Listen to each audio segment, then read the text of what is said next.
بسم اللہ الرحمن الرحیم۔ حضور نبی کریم صلی اللہ علیہ وسلم نے حضرت علی رضی اللہ تعالیٰ عنہ کے لیے اللہ سے کیا دعا مانگی؟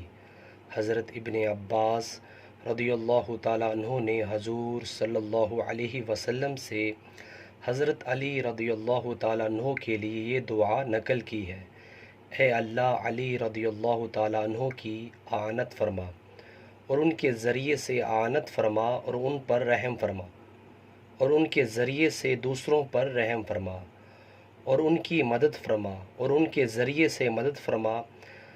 یا اللہ، جو ان سے دوستی کرے تو اس سے دوستی کر، جو ان سے دشمنی کرے تو اس سے دشمنی کر۔ نیچے والا موجود ہے۔